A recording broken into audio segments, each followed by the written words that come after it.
Hello everyone, it's Jamal Thomas. Welcome to the Progressive Soapbox. So let me make sure I am up. I'm seeing green, so it looks like I am live and active. Let's make sure my sound's okay. Good. Make sure playback, yes, good. Because I want this to be heard. Yeah, good. Looks like all systems are go. Guys, thank you for showing up. I mean, that's whenever people get here. People haven't got here yet. But I always, not always, I try to make a habit of starting off saying thank you. It allows me to, I guess, put my mind in the place of saying, ultimately, what you're doing, you're allowed to do this. Purely because the audience allows you to do this. You have people who come, so you enjoy doing it. I would imagine some people will have to enjoy hearing it, otherwise they wouldn't necessarily be here. So thank you very much. If you like the videos, if you contribute, if you get the Patreon, if you give Super Cash, if you share, whatever, you're under no obligations for any of it, but all of it is appreciated. So thank you very much. And in fact, to some degree, it's because you're under no obligations for any of it that is appreciated that much more. So thank you guys for your support. It's immensely appreciated. I am bringing to your attention today a hack. A profound hack. If anybody ever sees this, let's say in a time capsule, 200, 300 years from now, and they wanted to know, it's like, what do they mean? We keep hearing this thing of hack. This thing of hack. What do they mean when they say hack?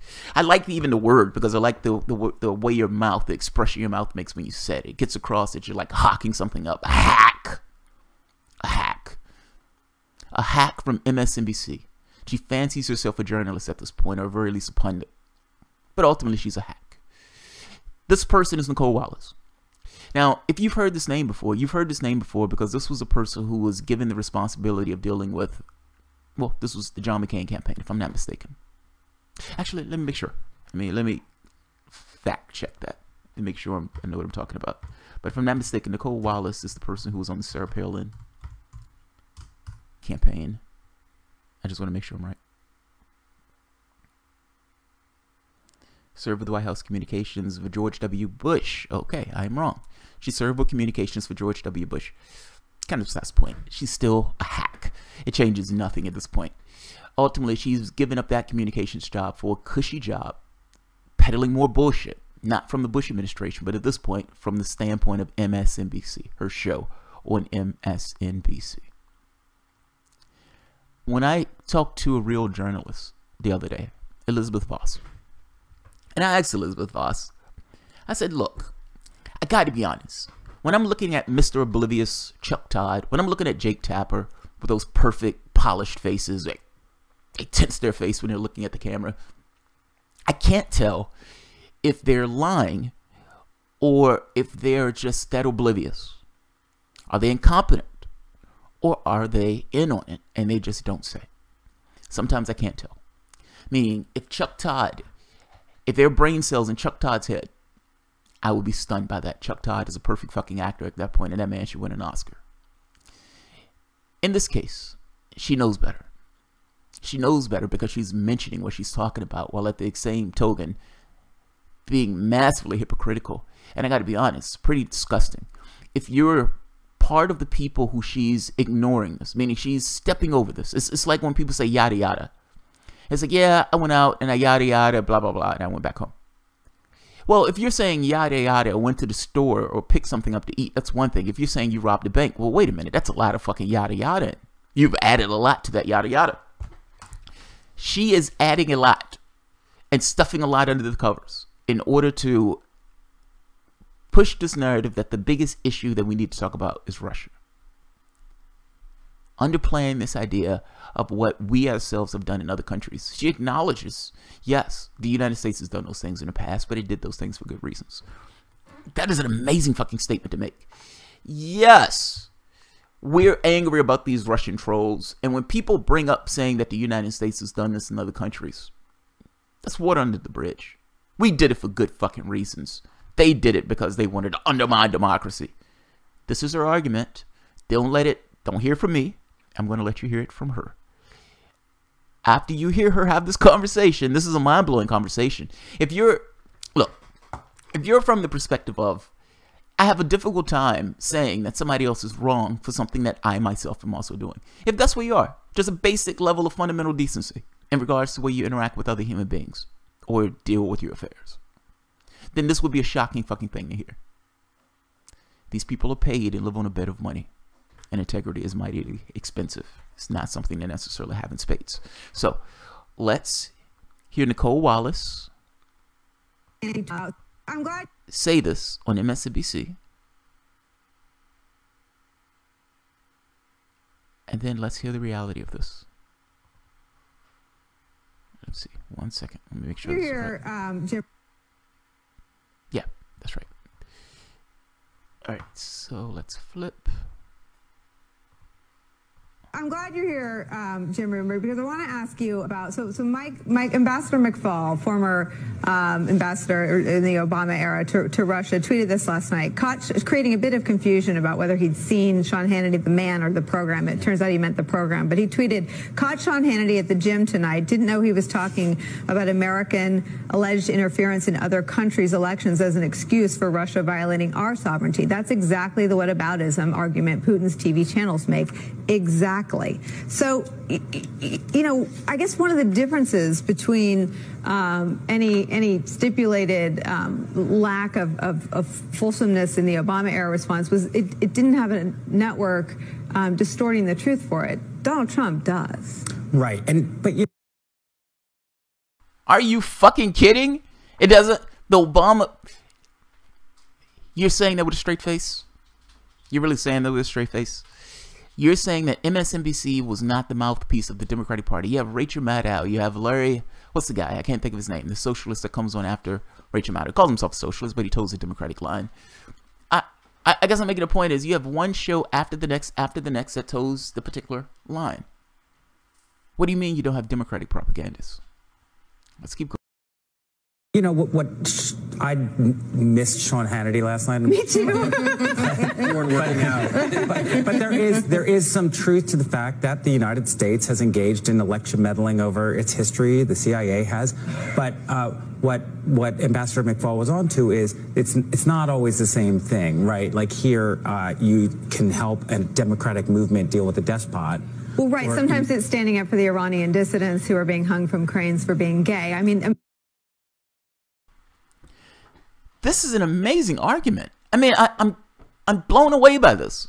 Like, this is not obliviousness, if that makes sense.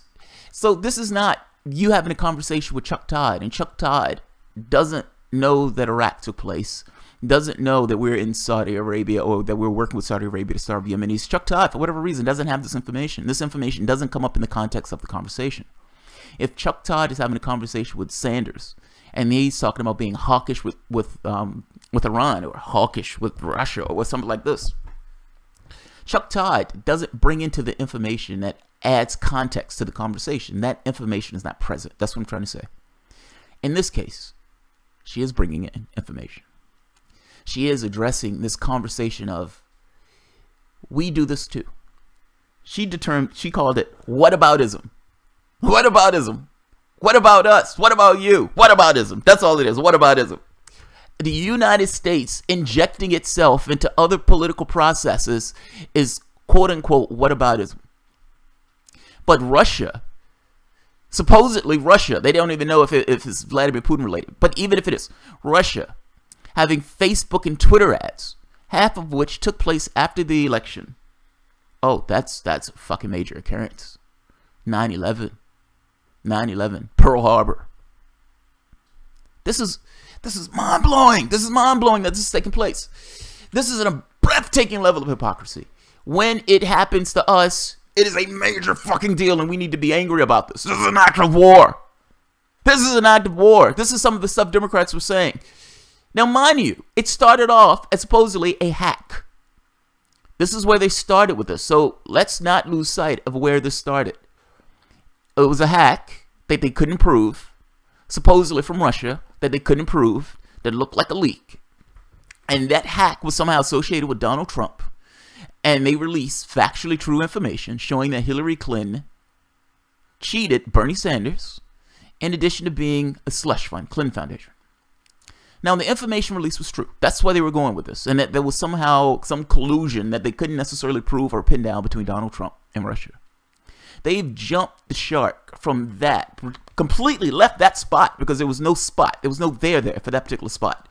And have gone to where there were Facebook ads. There were Twitter ads. And these things were attacking democracy. Now, when the United States instigated itself into other people's countries, we did it for good reasons. Freedom and fucking justice. We did it for good reasons. Goddamn rah rah, America, fuck yeah. But when they did that to us, it was dastardly. They put Facebook ads and Twitter ads. Those Twitter ads almost toppled democracy. Despite not necessarily having any impact in the election. This is a magnificent fucking statement. I'm going to let them finish, and I'm going to add the actual reality to what she's saying. Meaning what she's considered to be whataboutism has major fucking consequences to the people who she's covering under this idea of whataboutism. Whataboutism. What about us? What about that? What about this? Is what they're saying true? And what were the consequences that you're stuffing under whataboutism? What are the consequences? You're talking about a hack that never took place because we never been able to prove the hack. So what you're talking about is Facebook and Twitter ads, social media campaigns, half of which took place after the election. Nobody would say that they had an impact on the election because they didn't have an impact on the election. But what about the other whataboutisms? Did those whataboutisms have an impact on those elections? Did those have an impact on those populations? What are you stuffing under the whataboutisms? And how recent were those whataboutisms? Because, look, you could say, well, look, if you're talking about something 50 years ago, I would say that 50 years ago is relevant because we still have the same continuity from the standpoint of a country. But the closer that you get to the now, meaning when you get into this era, when you get into Obama era, when you get into the Bush era, well, those are far more relevant because those things are far more immediate. And it makes a difficult fucking argument for people to take you seriously. If you're saying that social media ads, Facebook and Twitter ads are undermining and an attack on democracy, but are destroying other countries, are literally toppling democracies, is somehow water under the bridge, and we do it for good reasons. She's lying, by the way, but let's keep going. This is a breathtaking level of hypocrisy. I don't want to take us away from this because this is fucking amazing. I want this shit in a time capsule as the definition of ridiculousness. America's role in supporting democracies is stated U.S. policy. I'm not sure of any sort of embrace or national interest in permitting Russia to intervene in our democratic process. Right, and that whataboutism is what's coming to dominate the political discussion, and it's sort of the wind at this president's back. And yes, so Sean Hannity is very much part of that, and it's look over there, look over there, look over there, and guess what's happening in the meantime? The Russian behavior that we're talking about now is ongoing. It's probably iterating. We're coming into the midterms, and we're still trying to figure out what happened during 2016. You people are idiots. You people are idiots. You're hacks. You're talking about Facebook and Twitter ads. You're talking about Facebook and Twitter. Look, I would agree with you on this. Sean Hannity is also a hack. Fox News employ a bunch of hacks. All of these people are hacks. All of these people have a dog in the hunt. One is not your savior and the other one your tormentor. Both of these people are hacks, meaning I'm talking about both industries. All of these guys have a perspective of the world, and this perspective of the world is for the most part consistent with a certain cut being left or right, but for all intents and purposes, you're talking about just corporate media. Now, in this case, they're going after Donald Trump. They're going after the Russia stuff and everything else. But the way they're going about this is massively disingenuous. To acknowledge that, yes, the United States has a role in this, but our stated policy is democracy. We support democracies. Is that true? Is that true? And if that's not true, even in recent history, if that's not true, can we at least say this woman is a liar? Or this woman doesn't know what the fuck she's talking about? One or the other or both. Can we say that these people are paid hacks if what they're saying on national television is completely and demonstratively not true? It is not stated United States policy to go for democracies. In fact, the memo that Tillerson got, the honesty of it all, is that we believe in democracies and everything else when it suits our interests. All of this stuff boils down to United States interests. We will hit China and we will hit Iran on these claims of human rights.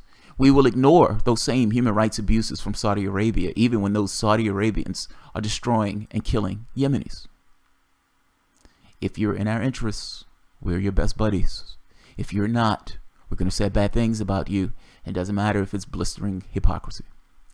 This media network is embarrassing. If this is where MSNBC, they've just become a propaganda outlet. Let's look at the reality of this. So, right here. 35 countries with the United States have supported fascists, drug lords, and terrorists. As the situation in Ukraine continues to fester, a handy historical guide from A to Z. Notice she said Ukraine. Let's go to Ukraine now. Ukraine is literally taking place now. Ukraine literally was taking place during the Obama administration. And since they're going A to Z, I guess my point is, this is a long list. Drug lords, fascist governments. Where's Ukraine? Where's Ukraine? Where's Ukraine? Damn it. They don't have Ukraine in this document. Essentially, Donald Trump and the Obama administration funding elements in Ukraine that's going against the Russian interests. I'm going to put this list at the bottom because this is a long list. I just want to hit a few of these because some of these are fucking amazing. The United States is backing Ukraine's extreme right-wing Svoboda party and violent neo-Nazis whose armed uprising paved the way for a Western-backed coup.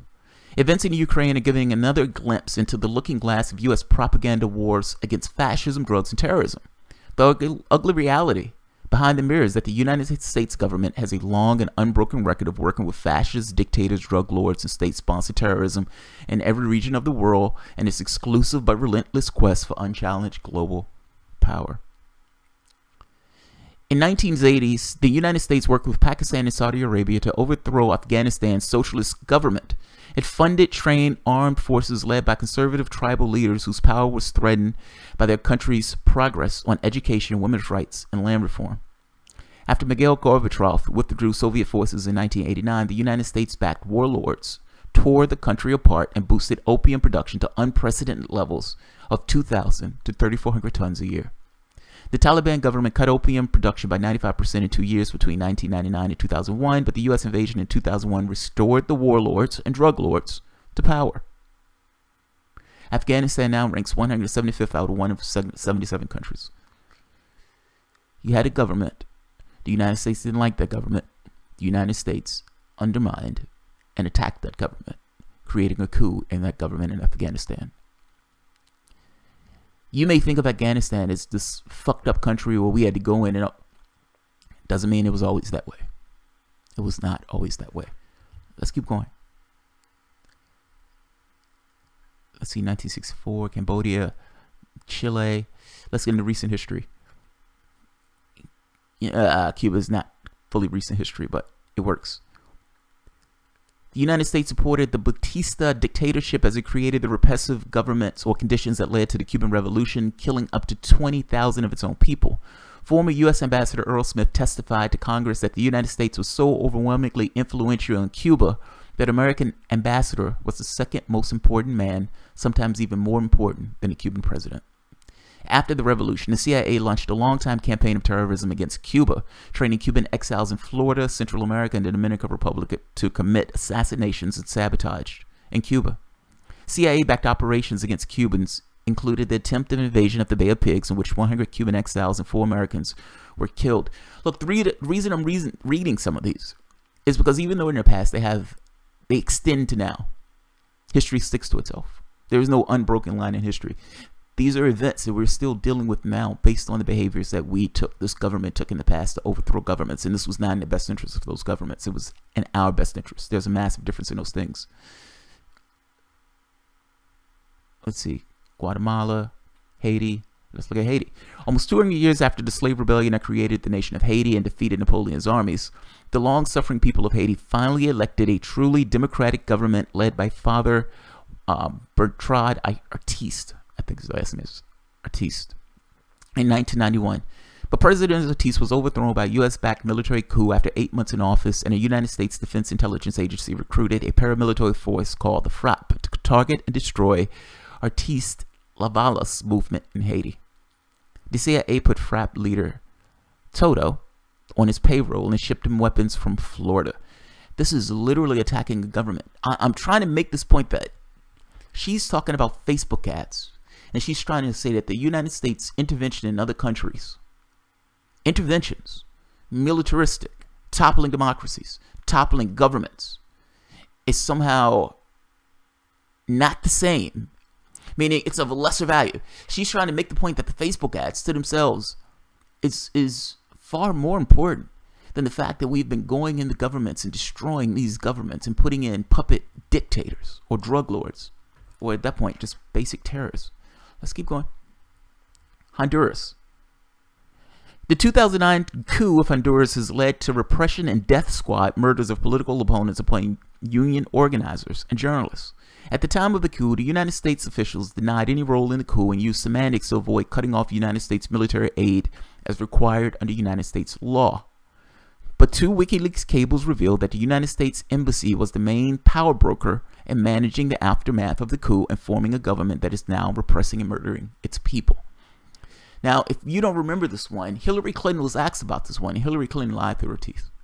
And just so you can see what I mean, let's take a listen. This is Democracy Now! This one is 6 minutes, but hopefully it's not going to be too long. 6 minutes. The Democratic nomination continues to heat up. Hillary Clinton and Bernie Sanders will meet Thursday in Brooklyn for their first debate in over a month. We begin today's show looking at Hillary Clinton and Honduras. Earlier this week, the former Secretary of State publicly defended her role in the 2009 coup in Honduras when the military seized democratically elected President Manuel Zelaya in the middle of the night, deposed him, and sent him into exile.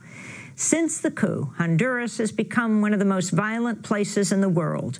Clinton was asked about Honduras during a meeting with the New York Daily News editorial board on Saturday. The question was posed by Democracy Now!'s Juan Gonzalez. Secretary Clinton, I'd like to ask you if I can about Latin America. Yes, Juan. Yes. And the policy specifically that you weren't directly involved in, the coup in Honduras. As you know, in 2009, the military overthrew President Zelaya. Right. There was a period there where the OAS was trying to isolate that regime. But apparently some of the emails that have come out as a result of State Department releases show that some of your top aides were urging you to declare the military coup, cut off U.S. aid. You didn't do that. You ended up negotiating with Oscar Arias a deal for new elections. But the situation in Honduras has continued to deteriorate. There's been 300 people killed by government forces. All these children fleeing and mothers from Honduras over the border into the United States. And just a few weeks ago, one of the leading environmental activists, Berta Cáceres, was assassinated in her home. Do you have any concerns about the role that you played in that particular situation, even not necessarily being in agreement with your top aides in the State Department? Well, let me again try to put this in context. The legislature, or the national legislature in Honduras and the national judiciary actually followed the law in removing President Zelaya. Now, I didn't like the way it looked or the way they did it, but they had a very strong argument that they had followed the Constitution and the legal precedents. And as you know, they really undercut their argument by spiriting him out of the country in his pajamas, where they sent, the military to, take him out of his bed and get him out of the country. So this began as a very mixed and difficult situation. If the United States government declares a coup, you immediately have to shut off all aid, including humanitarian aid, the Agency for International Development Aid, the support that we were providing at that time for a lot of very poor people. And that triggers a legal necessity. There's no way to get around it. So our assessment was, we will just make the situation worse by punishing the Honduran people if we declare a coup and we immediately have to stop all aid for the people, but we should slow walk and try to stop anything that the government could take advantage of without calling it a coup. So you're right. I worked very hard with leaders in the region and got Oscar Arias, the Nobel Prize winner, to take the lead on trying to broker a resolution without bloodshed. And that was very important to us, that, you know, Zelaya had friends and allies, not just in Honduras, but in some of the neighboring countries like Nicaragua, and that we could have had a terrible civil war that would have been just terrifying in its loss of life. I'm putting this at the bottom so you can hear the rest of her commentary. I'm going to let you hear the person respond when they heard Hillary Clinton's commentary on the show itself. But her argument, however, it completely defeats the point of the policy. If you said that the United States government has a policy against working with people who are in coups, and you say, well, look, if we cut off aid to people who work in coups, we're going to hurt people in that particular country, then you've eliminated your capacity to not work. Either you have the policy that's there or not. And her point is Clinton took a larger role in what than Clinton was saying she did.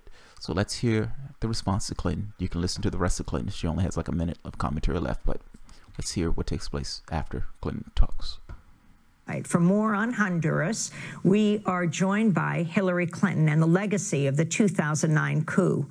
Dana Frank is professor of history at the University of California, Santa Cruz, and an expert on human rights and U.S. policy in Honduras. Professor Frank, it's great to have you with us. Well, Hillary Clinton said a lot in this 5-minute exchange with Juan Gonzalez. Respond. Well, I just want to say this is like breathtaking that she'd say these things. I think we're all kind of reeling that she would both defend the coup and defend her own role in supporting its stabilization in the aftermath. I mean, first of all, the fact that she says that they did it legally, that the Honduras judiciary and Congress did this legally is like, oh my God, just mind-boggling. The fact that she then is going to say that it was not an unconstitutional coup is incredible, when she actually had a cable that we have in the WikiLeaks in which U.S. Ambassador to Honduras Hugo Lorenz says it was very clearly an illegal and unconstitutional coup. So she knows this from day one. She even admits in her own statement that it was the Honduran military, that she says, well, this was the only thing that was wrong there, that it was the military that took Zelaya out of the country, as opposed to somehow that it was an illegal thing we did, that the Honduran government did, deposing a president. I want to turn to that WikiLeaks cable on Honduras. The U.S. Embassy in Tegucigalpa, the capital of Honduras, sent a cable to Washington on July 24, 2009, less than a month after the coup. The subject line was "Open and Shut, the case of the Honduran coup."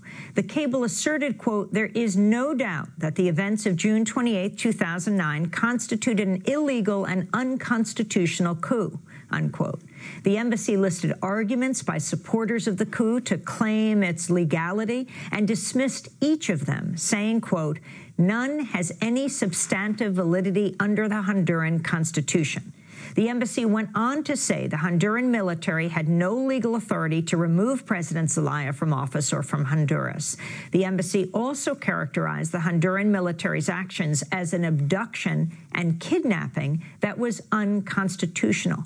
Again, this was the U.S. Embassy memo that was sent from Honduras to Washington. Well, I want to make sure that the listeners understand how chilling it is that a leading presidential candidate of the United States would say this was not a coup.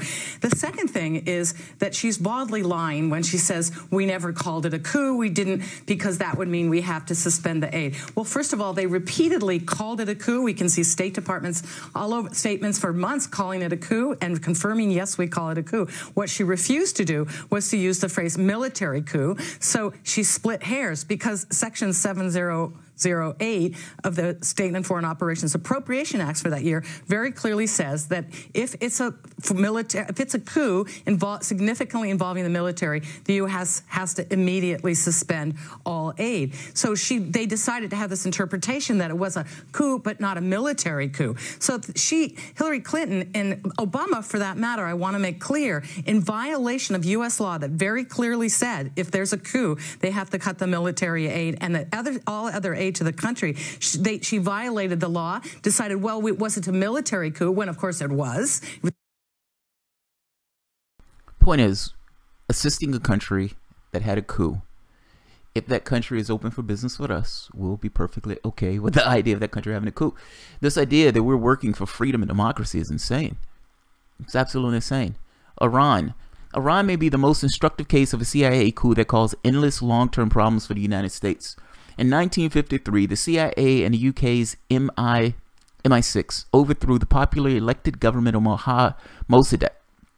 Iran had nationalized its oil industry by a unanimous vote in parliament, ending a BP monopoly that only paid Iran a 16% royalty on its own oil, mind you.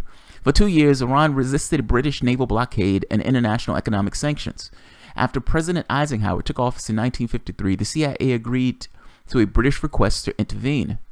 After the initial coup failed and the Shah and his family fled to Italy, the CIA paid millions of dollars to bribe military officers and pay gangsters to unleash violence in the streets of Tehran. Mossadegh was finally removed, and the Shah returned to rule as a brutal Western puppet until the Iranian Revolution of 1979. That doesn't sound like they were working in Iranian interests or even in interests of freedom and justice and democracy and all this other stuff. It sounded to me that they wanted to maintain Britain's monopoly on petroleum oil in their country. Hey, you have this resource that we need. We want to have a monopoly on this particular resource, and we want to pay you dick and piss for that particular resource. It doesn't sound like this was in Iranian's interest. Iran democratically came together and said, we don't like this, and we're not going to abide by this. The arm of the United States government, the arm of British government, essentially said, no, we want to take your oil from you at the rate to which we want to take that oil from you. We would like to monopolize that oil in the way that we've monopolized that oil. And if you don't like it, then we will topple that particular government. This has been the playbook, and this has been the strategy in one country after the next. This woman who is pretending that we do this stuff for freedom and democracy is a fucking liar. And the idea that MSNBC put this woman on to lie like this is appalling. Let's keep going. There's more. This goes back to Iraq in 1958. You don't even have to go back to 1958. You can go back to Iraq in, 2003, when we attacked that country. There were no weapons of mass destruction. Laos. Oh, look at Libya. NATO's war in Libya epitomizes President Obama's disguised, quiet, media-free approach to war. NATO's bombing campaign was fraudulently justified to the UN Security Council as an effort to protect civilians, and an instrumental role of Western and foreign power special forces on the ground was well disguised. Even when Qatar's special forces led the final assault on Bab al-Aziz headquarters in Tripoli, NATO conducted 7,700 airstrikes. 30,000 to 100,000 people were killed. Loyalist towns were bombed to rubble and ethnically cleansed, and the country is in chaos as Western trained and armed Islamist militia seize territory and oil facilities and vie for power. The Mizrahi militia, trained and armed by Western special forces, is one of the most violent and powerful. As I write this, protesters have just stormed the Congress building in Tripoli for the 4th or 5th time in recent months, and 2 elected representatives have been shot and wounded as they fled. I guess I'm trying to make this point that she's calling this whataboutism. This is a list of countries that we attacked, put in the people who we wanted to be in that country, propped up drug lords, fascist governments, militaristic governments that were not in the interests of the people in those governments, but were purely just in our interests. What is this woman talking about? Let's hear again. I want you to hear what she said in comparison to the information that's actually just true that I've given you. It's one thing if you look at this and you say, look, we do bad things around the globe. We do bad things. By the same token, we also need to make sure that our country is safe and our country is secure, etc., etc. I can see even if you take it from that perspective.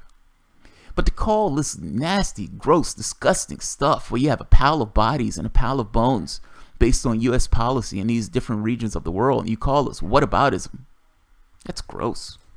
That's absolutely gross. Let's hear one more time. Let's hear them. Of fulsomeness in this group of paid hacks sitting on their chairs made of money talk about the murder and the disruption in other governments across the globe being entirely whataboutism. And the thing that we should focus on is Facebook and Twitter ads. Fucking amazing. I'm glad you're here, Jim Roomberg, because I want to ask you about so Mike Ambassador McFaul, former ambassador in the Obama era to Russia, tweeted this last night, creating a bit of confusion about whether he'd seen Sean Hannity, the man, or the program. It turns out he meant the program, but he tweeted, "Caught Sean Hannity at the gym tonight. Didn't know he was talking about American alleged interference in other countries' elections as an excuse for Russia violating our sovereignty." That's exactly the whataboutism argument Putin's TV channels make. Exactly. So, you know, I guess one of the differences between any stipulated lack of fulsomeness in the Obama era response was it didn't have a network distorting the truth for it. Donald Trump does. Right. But you know what I missed Sean Hannity last night. Me too. I wish they put a laugh track on that one. They should put a laugh track on that one. Yeah, I mean, the Obama administration never really had somebody to distort the truth for. You're distorting the truth now. At this very moment. As you say, they don't have a propaganda arm. You are literally spewing propaganda. You're literally spewing propaganda. But there is some truth to the fact that the United States has engaged in election meddling over its history. The CIA has. But what Ambassador McFaul was on to is it's not always the same thing, right? Like here, you can help a democratic movement deal with the. No, it's not always the same thing. It's not. You're talking about Facebook and Twitter ads. When we are talking about this, we are talking about you destroying fucking countries. Do you understand the difference in these things? I'm trying to get across the severity of actually going into another country and destroying that country. Obliterating the government of that country. They have open-air slave markets in Libya right now. Open-air slave markets. Based on the behavior that we took in that country to destroy and smash that government. Are you shitting me? You're talking about Facebook and Twitter ads. You're talking about Facebook and Twitter ads. Let's let him keep going. This is comically ridiculous. These people should be ashamed of themselves. Despot. Well, right. Sometimes it's standing up for the Iranian dissidents who are being hung from cranes for being gay. I mean, America's role in supporting democracies is stated U.S. policy. I'm not sure of any sort of embrace or national interest in permitting Russia to intervene in our democratic process. Right. And that whataboutism is what's coming to dominate the political discussion. And it's sort of the wind at this president's back. And yes, so Sean Hannity is very much part of that. And it's look over there, look over there, look over there. And guess what's happening in the meantime? The Russian behavior that we're talking about now is ongoing. It's probably iterating. We're coming into the midterms, and we're still trying to figure out what happened during 2016. But this is an information war that's happening now, and we are nowhere in the game. These people are idiots. They're either paid hacks, they're idiots. I don't know which one. Are they liars or are they incompetent? I don't know which one is worse. I don't know which one is worse, but that's disgusting. That's disgusting. Yeah, we may kill people sometimes. We may undermine their governments. We may take their resources. We may put economic sanctions on them when they don't allow us to steal their resources. But that's just whataboutism. That's just whataboutism. It's like, come on. Come on. Josiah Ewing. American exceptionalism at its finest. When we meddle in elections, it's for the good. When we bomb 100,000 civilians, it's okay. They're good American Christian bombs. Nationalism is a sickness. Team America. First, Josiah Ewing, thank you very much. And two, yes, you're absolutely right. I've said before, it's like an American bomb is better than a sword by a terrorist. That seems to be their logic. where they were talking about Gaddafi, and they're making this argument that we're going in to protect the people of Libya. That's what we're going to do. Gaddafi is going to hurt and murder a lot of people. Now, we're sending death squads in. These death squads are hunting and killing people. This is what we're doing. Now, this woman is sitting here looking into the camera like a grinning idiot, saying, we do it. It's for the best. It's for the best. But fucking Russia and those Twitter ads, those goddamn Facebook ads, they attacked our democracy. But yeah, when we send death squads into other countries, when we bomb the civilians of those other countries, when we kill thousands of civilians, we're doing it for good reasons. America, fuck yeah. America, fuck yeah. That's fucking amazing. It's fucking amazing. Joe Hickey, great book and film. Missed that one. Pet Hacker. When the West turned the treasury over to Libya, over to the rebels, I knew the country was doomed. When the West turned the treasury of Libya over to the rebels, I knew the country was doomed. Yeah, I mean, France, Macron is all bent out of shape, you know, because people are asking him, like, hey, they have open air slave markets. What the fuck? What are you going to do about it? What do you mean what we're going to do about it? Why are you asking me what we're going to do about it? We're asking you, what are you going to do about it? Because you, the UK and the United States, caused it. That country was intact before you guys got your hands on it. Wanted to rape that country of its oil and resources. Yeah. Confessions of an Economic Hitman is a damn good book. Yeah, Perkins. His lectures are really good too. Unlikely Ally. I've heard that, but never saw the source. I've always assumed it was something they opportunistically did after the fact. That's why it's always Russia collusion, not Russia conspiracy, not conspiracy. What did Bob say? Our fate was sealed in 1992 when the Clintons' crime gang was elected by the gullible fools. Perot warned of almost all of this. Man, that's barely within my political memory. I slightly remember Ross Perot running. Slightly. I remember him doing pretty decent in the polls. And if I'm not mistaken, that is the last election where they had a third party in the debate. If I could be wrong on this, but if I'm not mistaken, that was one of the last elections. Affluenza TV. Zavakfox. I don't think it's a Affluenza thing. I think these people are outright hacks. I think these people are paid to be hacks. I think when they get on the airwaves, they are towing a particular agenda. This is corporatist television. This is corporate TV. You're not going to rock the boat. You're not going to say anything that's all that much true. The fact that she even mentioned that the United States attacks other countries is fucking amazing. But she didn't put it in the context that you should actually put it in. She didn't put it in the stark numbers of how many people do we kill? How many people do we murder? How many countries do we invade? How many countries and governments do we undermine? And beyond that, what do they think about it? What do they think about it? Do you think that the people of Iran were fucking ecstatic that the United States stole their resource from them and put in a brutal dictator in that country? How do you think they felt? How do you think they felt? I don't want to hear shit about the Russia stuff. I got to be honest. This is fucking ridiculous to me that we're even talking about it. You're talking about Twitter and Facebook ads. You can understand my angst and annoyance when they add Sanders into this and Sanders starts feeding into this. Yes, I'm bringing up Sanders again because it fucking annoyed the shit out of me. It's like, hold your goddamn shape. You're supposed to be the strong president of the United States screaming about a political revolution. And you turn to jello the moment somebody put a spotlight on you. It's fucking amazing. It's Jello Man himself.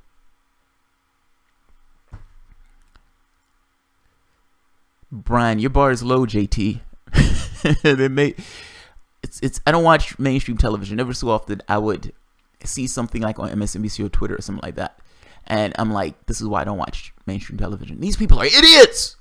These people are idiots. This should be, their moms should be ashamed of them. They should be disavowed as human beings. They're disgusting. You're literally whitewashing crimes. I mean, you're whitewashing misery and pain, like all of the suffering that takes place based on our behavior around the globe. And you're calling this whataboutism. It's a blistering hypocrisy. You should be ashamed and embarrassed of this. You should be ashamed to be on television doing this. What am I to think? Am I to think that you're a horrible person for coming out doing this? Yes, I do. Or am I to think you're blisteringly incompetent? Which one am I supposed to think? Which one am I supposed to think? I have no fucking integrity at all. It's amazing they would put these people on television and they would say this shit. And then some hillbot or somebody else who's an MSNBC watcher or chain viewer of MSNBC will go out and parrot the exact shit that these guys are saying right now. That's whataboutism. That's whataboutism. It's like, what the fuck are you talking about? Whataboutism. That's where they would get it from. That's where they were getting it from. These guys are fucking robots. It is amazing to me that they can downplay this in the way that they're downplaying this. It's not even 50 years ago. I mean, they're acting as if Libya didn't take place in the last administration. Hey, come on. This is fucking amazing. You had a president that was going in one country after the next drone bombing with flying killer robots and had a goddamn hit list. You had another country that thought it was perfectly okay to take it upon themselves to destroy Libya, destroy Iraq, in Syria right now. I mean, I've read a list of governments that we've attacked, destroyed. There's a longer list of countries that we've tried to attack and we've tried to topple. Do you understand that the Cuban Missile Crisis came because they were literally trying to murder Fidel Castro? That annoys me. That's all I'm saying. That annoys me. That annoys the shit out of me. That annoys the shit out of me. They are handsomely paid to downplay it. They are handsomely paid to be hacks. That's what you're saying. And there's something weird about a hack looking at another hack and saying that that guy is a hack, not necessarily fully grasping his own hackness. What do they do? Like when they're 2 in the morning, just dimming their God, if they believe in any particular God, but 2 in the morning, what do they believe? Man, I am so fucking curious about this. Yeah, 2 in the morning, what do they believe? Do they believe the stuff that they're selling? Like, do they honestly take that that says, look, integrity is expensive. Integrity is expensive. I can't afford it. I can't afford the paycheck that they're giving me, though. I can afford the paycheck that they're giving me. I am sleeping pretty on this bed of money. And yes, what I lack in integrity, I make up for in cash. I make up for it in cash.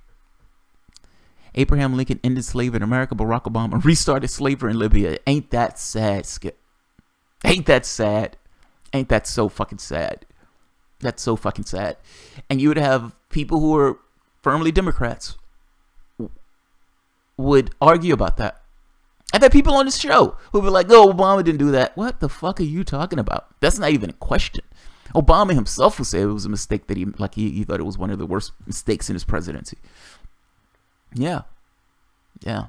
Slavery was ended in America, then it took a black man to start it back up in Libya. That's sad. That's sad. It really is. I think some believe, some don't. I think Maddow doesn't believe. I think Colbert does believe, sadly. I think he eats up MSNBC like it's the word of God. Maddow is a Rhodes Scholar. Maddow is extraordinarily bright. There's no way she believes this stuff. There's no way. Like, and what I mean by that is she knows that this is politics. She has to know. She has to know. She can't have blinders on to that degree. And I got to be honest. When I think somebody knows, it makes me think less of them. It makes me think less of them. Debates are run by Democrats and Republican parties. Gee, I wonder why third-party candidates aren't allowed on stage. Jeremy Chase. Yeah, literally. Literally. At the time, those things should not be run by the parties. They should not be run by the parties at all. They should not be run by the parties. Stoner Corso. I think they sold their souls. They no longer follow their conscience. They stomped Jimmy Cricket to death. They jumped Jimmy Cricket to death. Conscience is expensive, man. Conscience is expensive. They've got higher morals, Jamal. You mean higher dollars. I have friends in and from Libya. It was gorgeous with ancient Roman sites all along the coast. Not anymore. Nah, Joe Hookie, yeah. Yeah. According to these guys, it was done for the benefits of Libyans, though. And Russia, supposedly Russia, putting Facebook ads and Twitter ads. Oh, man, that was fucking breathtaking in the bee's knees. We're too small for them to understand. Oh, sarcasm. Oh, sorry, Starbucks. Wretched Maddow is a horrible person who thinks she can escape judgment. David Von Kettering. Pet Hacker. Mr. X. I loved his bulletin boards and graphs. Josiah Ewing. If you were Richard Maddow, would you give up $30,000 a day to tell the truth?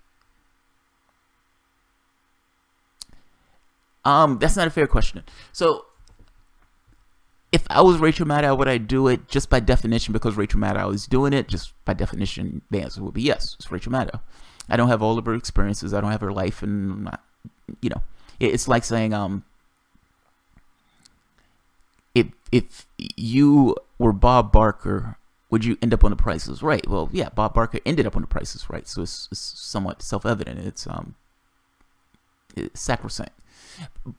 I think what you're asking me is where I am now. If somebody told me tomorrow, hey, I'm going to give you $30,000 a day, but I need you to give up all your level, all integrity, all conscience, all sense of being honest and truthful and everything else, but I'm going to give you $30 a day, $30,000 a day.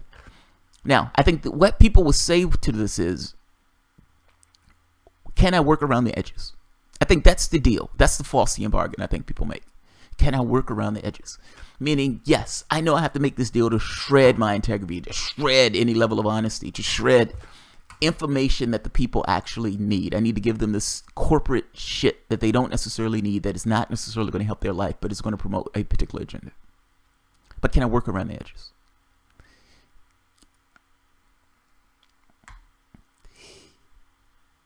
I guess, look, I think what will probably end up happening is, I think anybody would try to work around the edges. I think they would start and say, can I do this in a way to still retain my soul despite doing this task? Now, I think at some point this person is going to come to a crossroads. I think they'll hit their heads, meaning they'll say, fuck, man, what I thought I could do, I can't do. Like, meaning I've had to shred myself in order to take this particular task and do it. How much do I need it? I think that's what would take place. I think, if I'm being honest, I think that's the way that those things go. I think for me, it will boil down to how much of myself can I retain in that process. I think that's what it would be down to. If it got to the point where it's like, okay, I'm restrained. I can't say what I want to say. I can't do what I want to do, etc., etc. Then at that point, you're trying to find something else. You just leave. Either you start your own channel, you start your own production, you do something. But at that point, you've been making $30,000 a day for a while. You have a little bit more space. I think it is natural as natural can be to say, can I take this? For instance, I think this was a Faustian bargain for Democrats. I think they thought to themselves, we need a lot of money to get elected, and we're going to interact with these people who have that particular cash, but share our ideals on some other stuff. Thinking that we can be pro-business, and we can also throw bones to labor. And I think what you find at a certain point is, well, you're not throwing bones to labor. The moment that you're hooked on the money from business, you're stuck and you're affiliated with business. You don't have two parties anymore. You have one party. The party, for the most part, just, it's like, yes, the party gets votes for labor, but that's just because labor is terrified of the other party. Giving up $30K a day is not easy. That would not be easy. Not be easy at all. Do I think I could do it? Yes, I think I can give it away.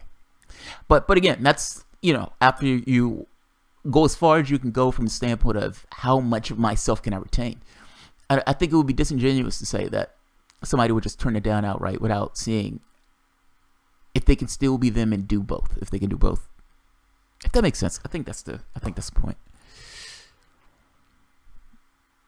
Hi y'all, I'm checking out Minds.com. It's crazy. Jonathan Melton. So I've pulled down Minds.com. I didn't fully understand their console. Their system is a little strange to me. But I was looking at it. Super Strike, $30,000 a day ain't worth your integrity. Well, that's kind of my point, man. Like but I don't think anybody. Jimmy Dore always has this joke that he's waiting on people to give him a bunch of money so he can sell out. It's like grow up and sell out. I think the thing to do is, can you be you and get that salary? I think the answer that people will hit their head on is no. You got to give up something of yourself to get $30,000 a day. Somebody, they're not paying you just to, you know, but because they're paying you. They're paying you for a particular reason. They're paying you to do a particular job. That job is to go out and toe a particular line. I don't think people can retain who they are and do something like that and get that much cash. I could be wrong. I could be wrong, but I don't think they can do it. I got to be honest. Let me say it this way: between being funded by some kind of corporation or being funded by the public itself, people watch your channel, I'd rather be funded by the public that watches my channel. There's more latitude. You're there are two parts to this. So one part is vulnerability. Like there's a certain level of vulnerability associated with depending on a large group of people, like an audience, in that way. By the same token, you're also stuck with this idea of depending on a corporation. It's like you're damned if you do, damned if you don't in this particular system. There's a certain level of freedom, however, in being able to say what you want to say for your audience, providing that you agree with your audience, if that makes sense. I'm saying this poorly. If my audience grew around me, if that makes sense, like from one video after the next, my audience grew around me. Throughout this particular stream, people, for whatever reason, say, hey, I like that stream. I like what the person is saying. I like the way the person thinks. I like what the person is talking about. Over time, if let's say that gets 50,000, 100,000, whatever, that audience grew around you. The people who are supporting you for all intents and purposes support you for who you are. Now, that's assuming that your content is who you are. I would imagine there are some channels that do content that is not necessarily who they are. They do the content just as a job or perspective. Like I've heard Alex Jones is essentially faking and just making shit up. But between the two, which is freer, I think it would drive me nuts if I was in a situation like this type of conversation, and I'm sitting there and they're talking like this. It would drive me crazy to not sit there and say, you people are insane. You people are insane. And it would probably be the day I lose my job. In fact, that would have been the day I lost my job. That would have been the day where they're like, dude, you're fired. You can't be on here saying this. You can't say this. Doing what you do and earning $30,000 a day would be awesome. Super strike. I guess the point that I'm trying to make is I don't think you can do what you do and earn $30,000 a day. Like, I don't think there's a situation. Let me say it this way. Do you believe Rachel Maddow is oblivious, or do you believe Rachel Maddow is towing a particular agenda? Now, if Rachel Maddow is just functioning as a Democrat, then there's no conflict. I think she just functions as a Democrat, if that makes sense. I think she cuts her narrative, cuts her perspective in a way that backs up the Democratic Party. She's a mouthpiece. Now, I say that to say that I think she's extremely bright. I think she knows what she's talking about from the standpoint of a historical context scholar. But she is a Democrat. The things that she say, the way she behaves, what she brings up on her topics are very cut in a very specific way for a specific agenda. She gets that money for a reason. That's my point. It's not because, you can say whatever you want. I don't think you can say whatever you want. Agenda of being successful and prestige. Robert Pouquet Ray, yeah. As soon as the election tampering by the Clinton campaign was exposed, those recounts were halted. Bob Ramirez. I agree, she's a Democratic mouthpiece. A lot of them are, man. A lot of them are. That channel in general, yes. Pat Hacker. Skip Rock. Jill should have questioned for the results in California. I know she got more votes than that than was shown. Mr. Speaks. Matt equals Mockingbird Press. That's funny. That's funny. And yeah, she does toward a Democratic agenda. Yes, she does. That is a hard case to make that she does not. I'm pretty sure some people will make it. But look, if jeez. I got to get my other mic fixed. This is so aggravating. My computer went through an update. I think it was maybe 3 or 4 days ago. And ever since the update, my new mic hasn't been actually doing what the new mic was supposed to do.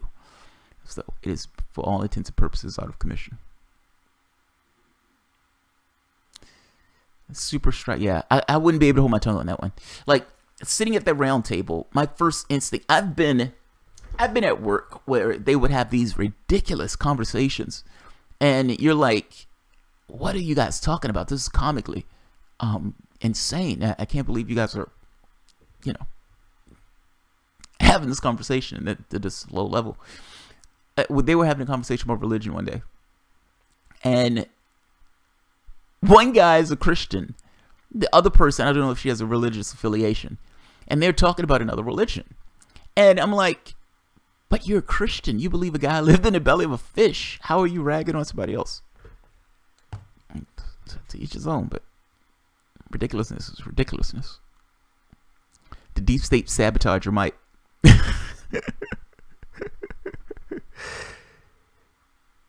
Line FX, check your line settings for your mic. I will check my line settings for my mic. Everything is hooked up. Nothing is changed. Just I realized that the mic wasn't working on one of my videos. Some of my stuff has issues since the August and again December. Bastards. Mikey Mike the Russian bot. Pat Hacker, Microsoft updates on the 3rd of Wednesday of the month. Yeah, unfortunately that update fucked me over. I'm going to I may have to restart my system. My concern with this is my system for the most part allows me to interact on the web. If anything happens to the system, it's like, fuck, how am I gonna get up? So I'm slightly don't want to do it. Lorms, Pat Cook, crux of it all, they're all in the same club. They're in the same club. You ain't in it. That's George Carlin line. It's a big club and you ain't in it. And it's a small club and you ain't in it. Yeah, that woman is ridiculous. MSNBC is a propaganda outlet. It is laughable for them to point to Fox News and say you guys are a propaganda outlet, while they themselves are a propaganda outlet, as they outwardly spew propaganda. And in this case, this particular propaganda is gross. This particular propaganda is immensely gross. Look, whatever you want to make of this particular issue, the Russia thing, whatever. Can we not yada yada people being killed? Can we not yada yada people being drone striked or bombed or governments being toppled and all of that? Can we not yada yada that? It downplays the severity of the United States' actions around the globe. It profoundly downplays it. And you're downplaying it in order to play up Twitter and Facebook ads, half of which happened after the election. It's mind-blowing. I can't believe we're having this conversation. I can't believe these people are this stupid. And I know it's not that they're this stupid. They're playing it up because this is the conversation they want to have. They don't want to deal with any other conversation. What I'm hoping is that the conversation becomes, yeah, but so did we. And we did worse. I want the spotlight. I want them to explain why it's okay for the United States to do this in mass scale in the way that the United States does. But Facebook and Twitter ads is over the pale. I need them to explain that. I need them to explain that. The whataboutism shit is ridiculous. So I'm going to end it on that.